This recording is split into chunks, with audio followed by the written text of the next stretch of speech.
South Korea का prime minister resign करता है कि किश्ती डूब जाती है, किश्ती डूब जाती है, वो तो नहीं चला रहा होता। मरी के कौमी सानहे के ऊपर हुकूमत वक्त का पूरा रिएक्शन आपके सामने आ गया। एक तो चीफ मिनिस्टर बुज़दार साहब ने हवाई दौरा किया है, जिसमें तमाम पुलिस वाले बैठे हुए हैं, इंतज़ामिया के लोग बैठे हुए हैं और हवाई दौरा आप कर रहे हैं। इससे आपको अंदाज़ा होगा कि इस वक्त का जो निज़ाम है वो किन लोगों के हाथों में है और उनका तसव्वुर गवर्नेंस का क्या है। तो हवाई और फ़िज़ाई दौरा कर लिया उन्होंने, मरी को, पहाड़ों को, बर्फ़ को ऊपर से देख लिया। एक रद्द-ए-अमल ये है। दूसरा रद्द-ए-अमल ये है कि आपने मरी के अंदर पार्किंग के मज़ीद प्लाजास बनाने शुरू कर दिए हैं, यानी कि जो ठेकेदार है और जो ज़मीनों का कारोबार करते हैं और जो रियल इस्टेट के अंदर मौजूद हैं और जो सीमेंट बजरी से बिलियनियर बन गए हैं, उनकी आपने चांदी करवा दी। तो ये दूसरा रद्द-ए-अमल आया। तीसरा रद्द-ए-अमल ये आया कि आपने एक कमेटी बना दी है जो इसकी तहकीक करेगी। वो कमेटी की अहमियत क्या है उससे आपको अंदाज़ा हो जाना चाहिए। जब वज़ीर-ए-आज़म पाकिस्तान ने पहले ही तमाम एडमिनिस्ट्रेशन को किसी जिम्मेदारी से मुबर्रा करार दे दिया, उन्होंने कह दिया जी कि इतने लोग वहाँ पर आ गए थे कि एडमिनिस्ट्रेशन जो है बेचारी वो बेबस हो गई थी। और यही लाइन जो है आईजी पुलिस ने भी ली है और यही लाइन जो है चीफ मिनिस्टर ने भी ली है। तो स्टैंडर्ड लाइन ये है कि जी असल में मसला लोगों का था, लोगों ने वहाँ पर इकट्ठ कर दिया, जमगट्ठा कर दिया, लिहाजा सड़कें बंद हो गई और उसके बाद ऊपर से गैर मामूली बर्फबारी हो गई और फिर लोग जो हैं वो अल्लाह को प्यारे हो गए, बच्चे भी उसके अंदर मौजूद थे। वाक़तन ये गैर मामूली बर्फबारी थी जो इस तमाम मामले को देखते हैं उन्होंने हमें बताया जी कि गैर मामूली बर्फबारी उसको हम कहेंगे रिकॉर्ड तोड़, जब 4.5 फुट बर्फबारी हो 24 घंटे के अंदर। ये तकरीबन 4 फुट बर्फबारी हुई है 16 घंटे के अंदर। रिकॉर्ड तोड़ नहीं है लेकिन गैर मामूली बर्फबारी ज़रूरी हुई है। दूसरों ने यह भी बताया कि 16 घंटे से बर्फबारी जारी थी और गाड़ियों का जमगट्ठा जो है वो आना शुरू हो गया था और सबको पता था कि बर्फबारी हो रही है। 4 दिन पहले मेट ऑफिस ने ये वार्निंग जारी कर दी थी। उसके बाद आप उठा के देख लें, नेशनल डिज़ास्टर मैनेजमेंट अथॉरिटी से लेकर वज़ीर-ए-आज़म के ऑफिस तक और चीफ मिनिस्टर के ऑफिस से लेकर मुकामी इंतज़ामिया तक किसी ने टोल प्लाजा के ऊपर या किसी तशहीर के मीडियम को इस्तेमाल करते हुए लोगों को ये अवेयरनेस नहीं दी कि यहाँ पे हालात क्या बनने वाले। और हालत तो ये थी कि जब वहाँ पर 1 लाख गाड़ियाँ पहुँची थी। तो ये आपके इन्फॉर्मेशन मिनिस्टर इनका ट्वीट कितनी मरतबा चल चुका है, लेकिन मैं आपको रीज़न बताऊँगा कि मैं क्यों ट्वीट ये चला रहा हूँ। वो आपको बता रहे थे कि 1 लाख गाड़ियाँ हमने वहाँ पर भिजवा दी हैं, ये चली गई हैं वहाँ पर। अब मरी और ये तमाम जो रोड है इसके अंदर जो कैपेसिटी है टोटल वो 30 से 40 हज़ार से ज़्यादा गाड़ी जो है ये अकोमोडेट नहीं कर सकते, नंबर 1।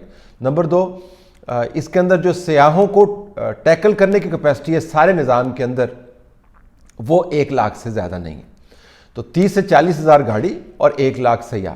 तो जब आपका इंफॉर्मेशन मिनिस्टर खुद कह रहा है, तो गाड़ियाँ आप काउंट कर रहे थे ना कि लाख गाड़ी चली गई है और आप खुशी से लोगों को बता रहे हैं कि लाख गाड़ी चली गई है, तो आपको पता था कितनी गाड़ियाँ वहाँ पर गई हैं। एक गाड़ी के अंदर अगर 4 बंदे भी हों, औसतन आप लगा लें तो 4 लाख बंदा आपने वहाँ पे भेजा है। आपको पता था आपके टोल प्लाजा से ये गाड़ियाँ गई हैं, आपको पता था इसका नंबर क्या है, आपको पता था कि औसतन इसके अंदर कितने बंदे मौजूद हैं और आपको ये भी पता था कि मरी के अंदर वेदर की सूरत हाल क्या है। अब मैं आपको बताता हूँ कि वेदर की सूरत हाल का गाड़ियों की पार्किंग के ऊपर क्या असर पड़ता है।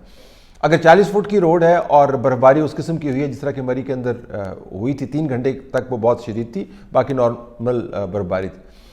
तो अगर 40 फुट की रोड है तो 10-10 फुट तो बर्फ़ ही खा जाती है, बाकी 20 फुट आपके पास बच जाती है जगह। उस 10-10 फुट जो साइडों के ऊपर बर्फ़ होती है उसके ऊपर ना आप गाड़ी चला सकते हैं ना आप गाड़ी पार्क कर सकते हैं, लिहाजा आपको बीच में गाड़ियाँ चलानी पड़ती हैं। तो जो रोड की कैपेसिटी है ट्रैफिक को मूव करने की वो आधी रह जाती है। अच्छा, ये आज़ादो शुमार जो हैं ये आज के नहीं है, हर साल यही होता है। मैं ये आपको एक पिछली वीडियो दिखा रहा हूँ, 2 साल पहले की बात है। हम खुद जाते हैं मरी नथिया गली जब भी बर्फबारी होती है। बर्फबारी को देखने के लिए बर्फबारी के मौसम में ही जाएंगे ना, जून में तो नहीं जाएंगे हम।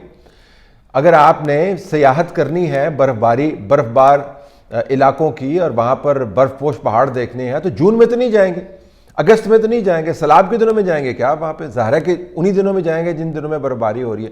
तो ये कहना जी कि लोग वहाँ पे क्यों गए, इससे बड़ा चौधपन जो है वो शायद आपको नजर ना आए कि भाई जब बर्फबारी होगी तभी जाएंगे।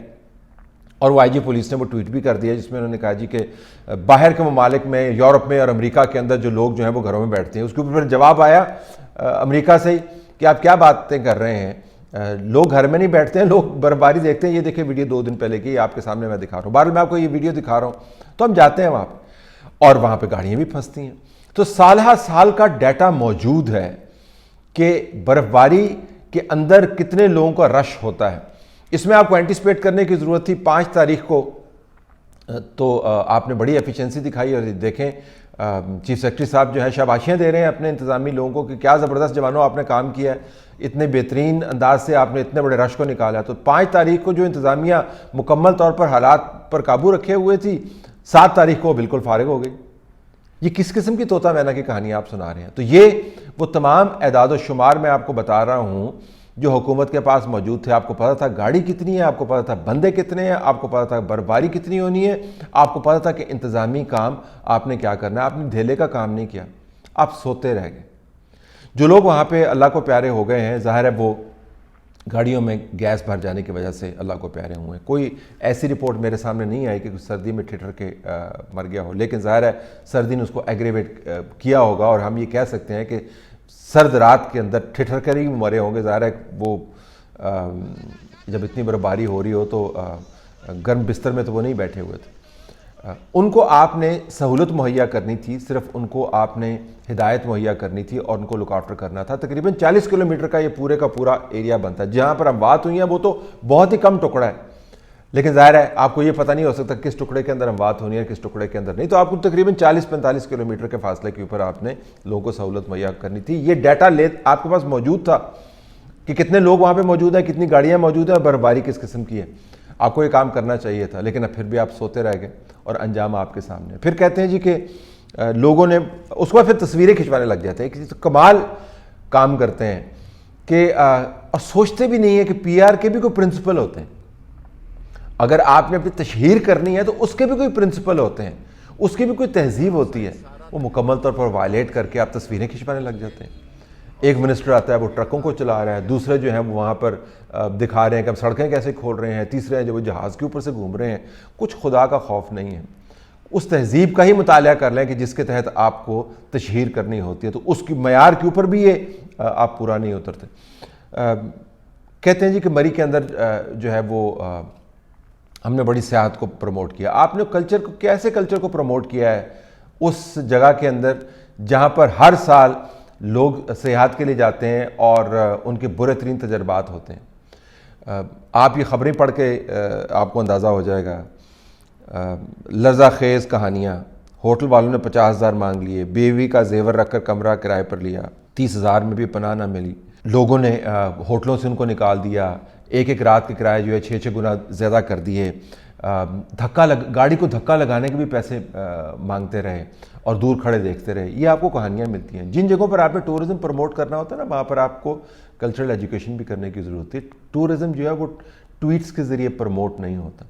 और ऐसी जगह जो इस्लामाबाद से 1.5 घंटे की मुसाफत पर है, अगर वहाँ पर आप अपने शहरियों की जान का तहफ़्फ़ुज़ नहीं कर सकते और वहाँ पर आप उनको बुनियादी सहूलियात फ़राहम नहीं कर सकते, तो आपने दूर दराज के इलाकों में क्या करना है। तो साबित ये होता है बुनियादी तौर पर कि ये जितना भी आप काम करते हैं वो तशहीर के लिए करते हैं। जब गाड़ियाँ वहाँ पर जा रही थीं तो आप हंस रहे थे, खुश हो रहे थे कि मुईशत तरक्की कर रही है, लाखों गाड़ियाँ पहुँचा दी हमने वहाँ पर।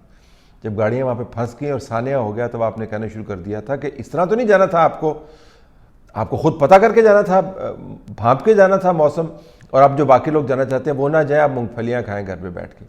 यानी आप लोगों की मुसीबत, उनके ट्रॉमा, उनकी ट्रेजिडी के बारे में आप जुगते लगाते हैं। फिर आपको उस दिन सियासत भी याद रहती है।